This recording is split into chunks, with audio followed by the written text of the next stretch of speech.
Hi everyone. I want to discuss the highest paying jobs within cybersecurity and how to go about acquiring the skills to obtain these positions. This is like a spur of the moment video. I decided to just do this. I just arrived home. I'm literally sitting in my driveway over here. And I said, hey, why not? Just talk about the idea when it comes to mind. As a 20-year veteran within cybersecurity, most of that time was specific to cybersecurity. So I am fully aware of the different positions and exactly what they pay. Why don't we just talk about supply and demand? Obviously, when you have a higher supply of something, that's going to affect the salary within that position. So let's say everybody is applying for an entry-level SOC analyst. These are going to be less in paid salary than obviously if there wasn't many applicants. So supply and demand. I am seeing a lot of the supply coming in at entry-level positions. A lot of analysts, entry level that is, a lot of people getting that Security Plus certification and thinking that they're going to make six figures. I don't believe that is truly the case. Maybe there is some exceptions, but for the most part, experience is important. So demand, where is the demand right now in cybersecurity? Well, for one, there is a big supply of pen testers out there. This does not mean that you can't obtain a high salary as a pen tester. Senior pen testers, senior leaders can obtain salaries close to 200, 170, maybe, let's say 160 to 190. All right, senior lead penetration tester with experience. That's a very good salary. I want to mention that these are probably not obtainable unless you have some high-level certifications. One of the higher level, I'm not going to say it's the highest level that everybody is probably familiar with, is the OSCP.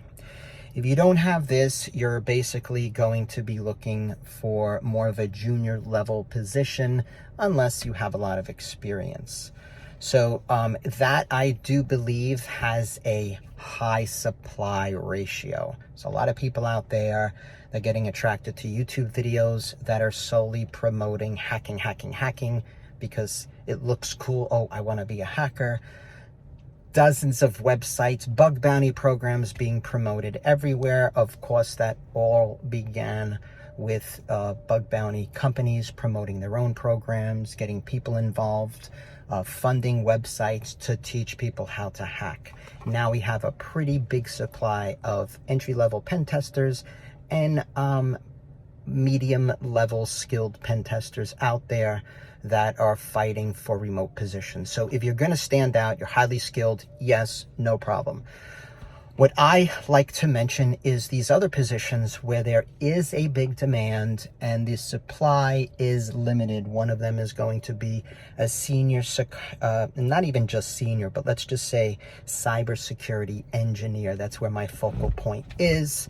There is a high demand for skilled individuals. They do need experienced backgrounds. There is ways to jump into that, and I'll save that for another video. There is also the position of analyst, but of course you want to be skilled. So skilled analysts, higher demand, less supply, but let's just stick right now to cybersecurity engineer, where I believe it is lacking, at least on the senior and skilled level, it's lacking supply. Another position that I would say is expanding significantly would be security engineer. So let's say as a security engineer, highly in demand. There's not a lot of people seeking their AZ-500. And I think that's going to take maybe a few years to kind of catch up. So right now, I do see that cloud security related specialties, AWS still in demand. And, you know, there's still a massive amount of systems infrastructure using AWS. So just because Azure's gaining some ground there, I wouldn't rule them out as providing a very good salaried position. You know, 150, 170, 180 on the higher end AWS, and then Azure as well. So, you know, cybersecurity engineer, Azure security engineer, and AWS as well. I think, again, when you're dealing with cloud, and also cybersecurity architect is also high demand position, but we're talking now on the experience level. So how do you begin? How do you start? We'll save that for another level, I should say, video. But right now, I really just wanted to touch base, and I gotta get going in here. I wanted to just touch base and mention some of these positions, because frankly, these positions are in demand. And if you want to get started and get an idea of where to go and where to kind of put your focus point and your goal set, then I would say to give that a go and start right there. Okay. Everybody have a good one, and I'll follow up this week with some more videos. Take care, everybody, and bye.